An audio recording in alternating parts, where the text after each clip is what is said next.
Biomining टेंडरवरून नवा वाद. दौंड शहरात जुन्या कचरा डेपोच्या बायोमायनिंग कामावरून वाद निर्माण झालाय. अस्तित्वात नसलेल्या कचऱ्याचे फुगवलेले मोजमाप दाखवून 1,39,39,100 रुपयांचं टेंडर काढल्याचा गंभीर आरोप राष्ट्रवादी काँग्रेस शरद पवार गट शहर अध्यक्ष सचिन गायकवाड यांनी केलाय. या संदर्भात जिल्हा अधिकाऱ्यांकडे तक्रार दाखल करून कामावर तात्पुरती स्थगिती देण्याची मागणी करण्यात आली आहे. प्रत्यक्ष स्थळ पाहणी करून सखोल चौकशी करावी व संबंधितांवर कारवाई करावी अशी मागणी करण्यात येते आहे.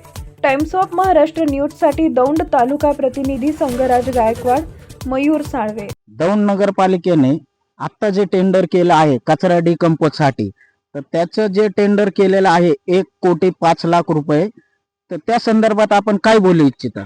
इतकं मोठं टेंडर केलंय त्यांनी. आता त्याच्यामध्ये दिलाय बाबा एक 283 मीटर लांब कचरा आहे, रुंदी त्याची 15 मीटर आहे, हाईट 10 मीटर आहे. जवळपास 283 मीटर म्हटलं तर 1,000 फूट आणि 15 मीटर रुंदी म्हणल्यावर 45 फूट 50 फूट आणि 10 मीटर उंच म्हणजे 30 फूट, जवळपास 30 ते 33 फूट. हा कचरा तुम्हाला 30 ते 33 फूट कुठं दिसतोय का? एवढ्यासाठी 1,05,00,000 त्यांनी टेंडर केले. ही सरळ सरळ शासनाची आणि आपल्या दौंडच्या जनतेची फसवणूक आहे. त्याच्यामध्ये शासनाचा काही हिस्सा आहे, केंद्र सरकारचा काही हिस्सा आणि नगरपालिकेचे 15-20 लाख रुपये. त्यात आपले पैसे वाया जाणार आहेत. त्याच्यामुळं हे आपण तुम्हाला आम्ही दाखवायला आणलेले बाबा शासनाची लूट कशी करतात हे नगरपालिका, त्याच्या संदर्भात मी हे तुम्हाला इथं आणलेले दाखवायला. पुढची मागणी काय असणार आहे आपली? पुढची मागणी माझी मी जिल्हाधिकाऱ्यांना रिसर्च कंप्लीट केलेली आहे.